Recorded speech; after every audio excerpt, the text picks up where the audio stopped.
they've assisted the military to even arrest a lot of people involved in insurgency. But I think down south, just like the general said, we are nonchalant in so many things we do.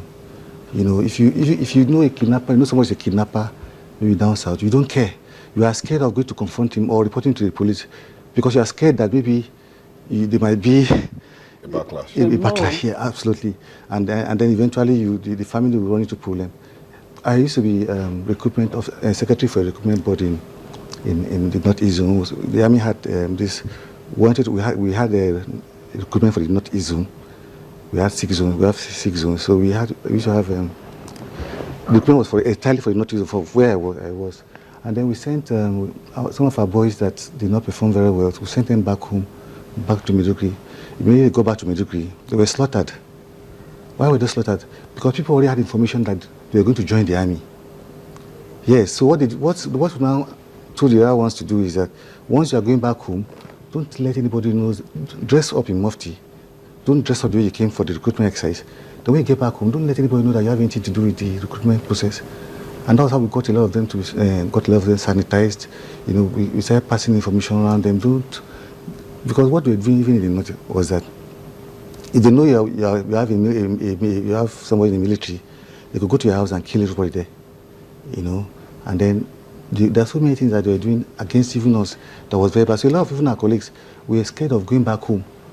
So you could see a military So how do we build confidence in this kind of area where people are afraid to even give information, even when they have it?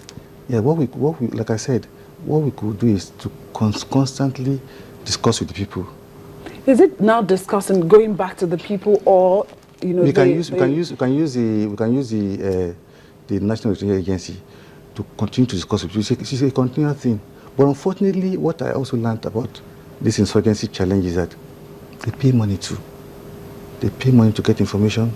They pay money so much to get certain things done.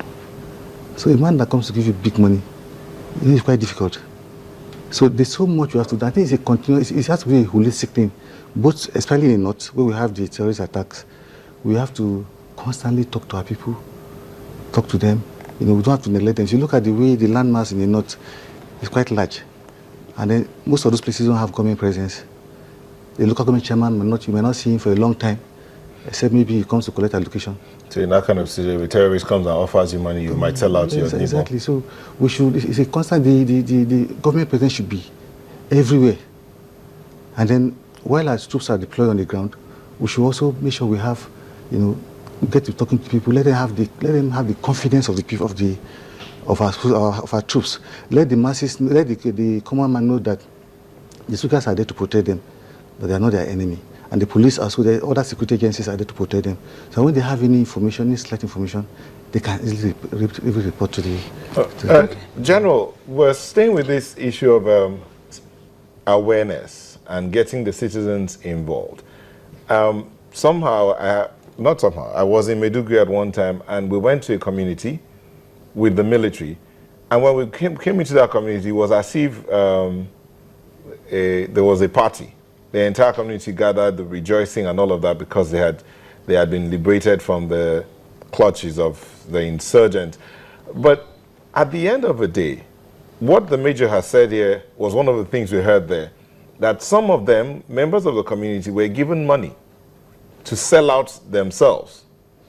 And some of those ones that were given money ended up losing their lives as well. But in the midst of that kind of situation, where the terrorist gives out money, and yet we're talking about getting the citizens involved. You may ask the question, how do you raise trust level amongst the citizens so that you can get to that point where you say, we're shutting down this community, we're shutting down this locality, just so that we can carry out a certain operation and get some people routed? Let me start by quoting Liddell Hart, a military strategist.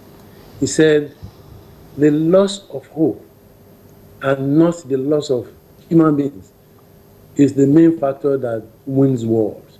And this is applicable here, very, very much applicable. You will have to find a way of getting the people to be hopeful. Yes, no matter what happens, they still need to be hopeful that the system is still working and somebody will still protect them day and night. When we start thinking in terms of being, are being slaughtered or they're afraid, then we start giving hope to the terrorists that, yes, they have the upper hand.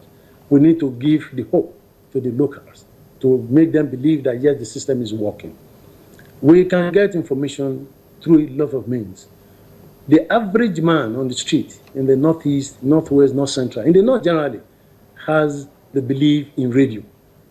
The BBC Hausa service, that's how the British gets their information across to the North.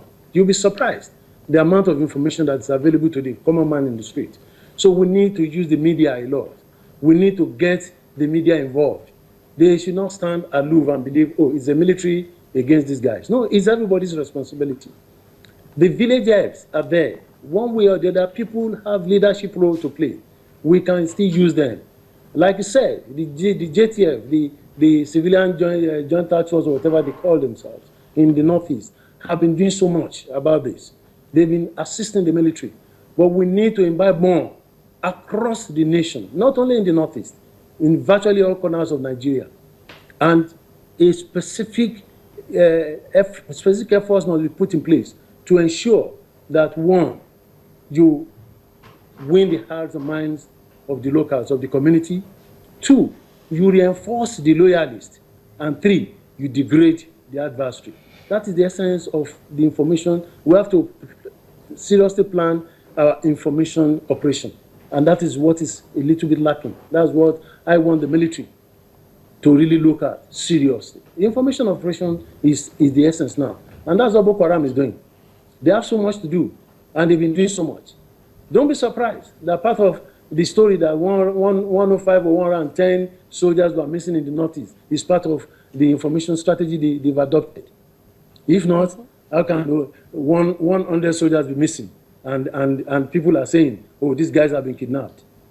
No, we need to seriously look at information operation and work seriously on that. I believe that is what should be uppermost in our mind. Right. Moreover, counterterrorism is information and intelligence led. So we cannot do away with relating with the commons, with the community, wherever we operate. Because they are the one that bears the brunt. And we should give them hope for them to come out, no matter what happens. That's what the General, we have to go, but let's wind up with this point here. You and the Major will weigh in on this. The UN Africa representative of the United Nations, Dr. Eben Chambers, said the world body is ready to train and deploy special forces against Boko Haram or any terror group, as the case may be. But this is not the first time Nigeria has been promised anything. So what kind of help do you think Nigeria needs now in ending the terror threats? Part of what needs to be done, I've started. But what I believe should be uppermost in our mind is to get the Chadians. You had the CDS complaining on Thursday or Friday that the Chadians are not deployed fully. They've not deployed fully along their borders. We need to find a way, diplomatically, politically, whichever way you want to do it, to get the Chadians to deploy. And then training. Training can never be wasted. The more you train, the more proficient you become, the better professionally you are. So if people are coming to assist, yes, they can assist in the areas of training, assist in the areas of high level of technology. But the regional arrangement is by far believed to be the best way of countering terrorism. All right. And that's the path we are on now. All right, thank you. Major? Yes, I will expect that we should ban for more equipment, modern equipment, and air assets. Air assets, because see, the Northeast is it's not a rainforest zone. It's porous. It's semi-desert. So by the time you use your aircraft, your air assets, and patrol daily, you will see where the terrorists. If you see that, even at day and night, you will see that there's no movement of any form of a terrorist group that you would not notice in time. So I think we should more of equipment, more of air assets that will patrol our border, especially in Northeast. All right. Thank you very much. We've been looking at the current security threat, and we've been speaking with Major General Wahab Garba, the former General Officer commanding Division 1, who joined us from our Abuja studios. Thank you for coming. Thank you very much. We also had here in Lagos, Major Isaac Ebo, who's a security expert. Thank you for coming. Thank you for having me. Sunrise will be back in a moment to look at some other matter. Don't go away.